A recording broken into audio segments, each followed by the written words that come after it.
Ngasigi video si tasing yamna angak pothodok amagi wari ni. Hojiksi nongju thani akan benong sit kya toine tawri amadi maraksida lightning heavily nongmamit khakpa natraga Braja si yamna toine thokliba thodok amani. Masina aso bu ukya tangkhai tan phong ngamlibani aduga kayuma kan su maraivak thiba miyoida tasinba faw yauribani.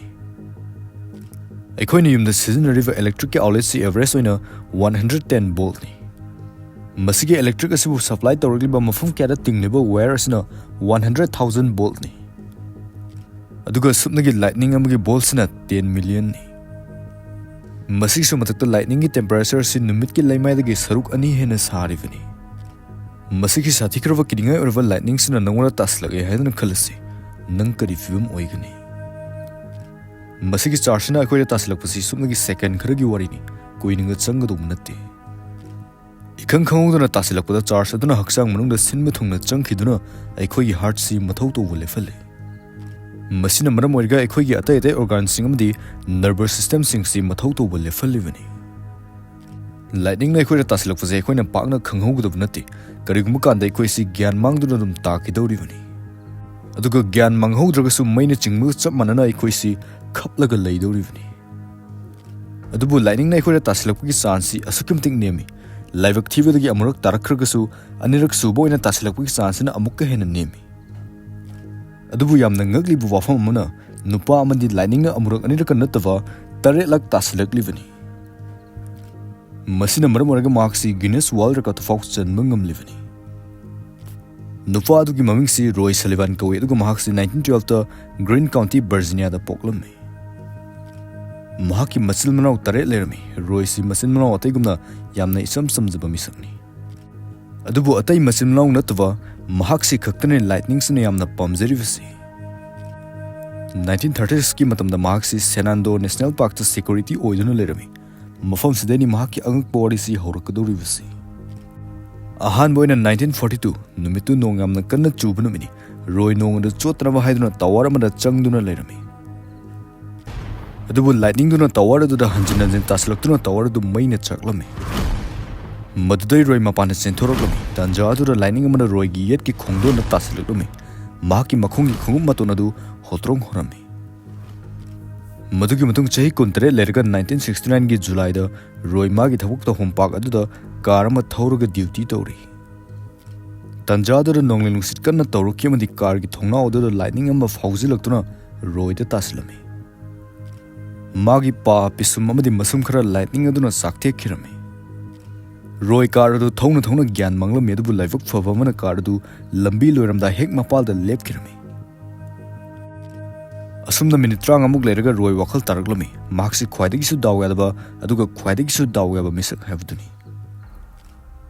Ohum suvoina 1970 gi July da Roy da lightning amuk tasilaki.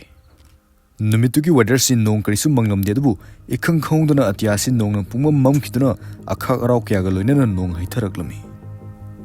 Roy gi manakta laiva transformer amada lightning na taslaki maduda Roy pakhana kanna chenthuraki dedabu failite lightning amana muk Roy gi yet ki lengjumda taslaki. Roy si lightning na tasinga yamna pamjaru wazani. Mari suboina chahi ani gi matung 1972 da lightning amma muk Roy gi lengjumda taslaki. Lightning charge aduna Roy gi masam du maina chakthulami maduda mahakna yumda chensinduna achotpa towel ama tawragi yetsilami.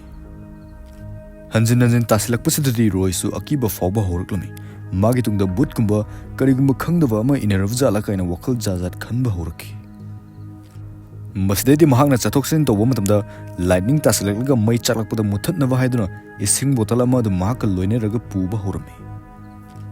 Manga suvoina 1973 da magi thabak tofam National Park adu da thoki thabak toringai lamhang adu da nong akha arau torpodagi Royna masa ngakthok chanaba magi car tamna chensilami. Aduga car adu lamhang du da lamna thogdoraklami asumna kishu tawroidra khanduna car adu da hek kumtharafuga lightning adu magi oigi khutta tasilaklami aduga oigi khong fawba yoraklami. Charge adu maraga khum adu maina loina chaklami. Mai adu mana dum puraga chatpa ising bottle adu tawraga muthatlami. Madugi matung chahi ahum leraga 1976 ta muk taruk suvoina tasilaklami. Numitu Roy Park adu da duty tawdran leiringai matamni. Ikhang khangudana nong mangsilakhi aduga lightning ama roigi khubakta tasilaklami. Hanjin hanjin asumna taruk sujilakpasidadi roina parkse kainom tawre haina khanki. Masidai mahakna park aduda thabak tawba si toklage haina khalami. Asumna toklaba matung markse lightning na tasilaklori haina khanjavani dubu lightning na didu markse haujiksu pamle. Matamsida roi magi angakpa thawdoksina maramaraga markse celebrity ama oiravani. Adubu markse matam chupada mathanta leiva taki magi manakta kanana changningba fawkhidi. Mathanda adum leivana maramaraga markse matam ayamada masase adum akiba fawraga leiki. Adubu matam kharagi matung mahak nupi thrami magi nupina mabu matam ayamada adum support tawduna magi akiba adu kokhanaba honaki. Roy nupi thiraba matung Dums Virginia da mayum ama leiraga ingna chikna leiki. Adubu chahi ama leiraga 25 June 1977 da lightning ama mug Roy da tasilaklami. Numitu Roy pukri ama da khoi choplaga leiri. Adubu ikhang khangudana atyadu mamsilakhi nuksita sulfur gi manam namlakhi aduga magi khutki matu amadi masamadu sap loine yunglakhi. Masdai Roy na oh soidre do haina khanki. Haibaga tobuga lightning ama mug Roy ki makukta tasilakna thabak fawraga mabuk fawba karenori yoraki adubu mahak gyandi manglamdi. Aduga taret suba lightning adugi matung Roy magi oi thangmana kong adu pangkirami. Madugi matung kuina leiraga mug Roy gi nupisi nong khara khara mangba numit amada fi suraga fi fawringai matamni. Maduda Roy ne icham chamna magi nupi wakini haiduna mateng pangba thoklami. Adubu Roy na magi nupi gi manak hek yoropga lightning amana Roy gi nupi da tasilaklami. Matung tarakpa punsida Roy matam ayamada mathanta leiva taki maramdi magi manakta kanana su changningba fawdre. Doctor amadi scientist kya na kumna nainarami adubu masigi chapchaba maramdi karisu khangba ngamkide.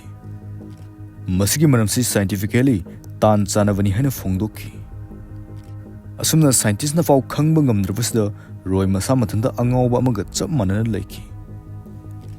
Doctors kya na magi case singdubu loine isalaga thammi adubu confirm oibadi ngamdaba nipan suba case ama leiri. Roy na piklingai matamda mapana napi farmada mateng panglami. Tanja aduda lighting amana Roy da tasilakhi. Masigi thawdoksi Roy masamang natana kanana su khangawba natte. Aduna masigi case asi confirm oiba case di natte. Masigi ahanba thawdoksina Roy gi haksang da karimu ahung makhara lehelamba yahina su mayamna thajanari. Kanaguma miyoi khara di lighting na amurak tasilakpada siva faw yawnari rivani adubu Roy di tarelak tasilakpasida faw adum hinglami. Masina markse Guinness World Record Fox chalivani. Mahaki wari se koina tavdri yamna nokling adubu yamna thamoi shokpa wafam amana Roy matam ayamada mathanta leiva mi amatan manakta changning devana maram oraga mathwai nungai mandavdagi masaki sahi 71 surakpa doida mathanta makokta nongwaina kapsin duna sijaki.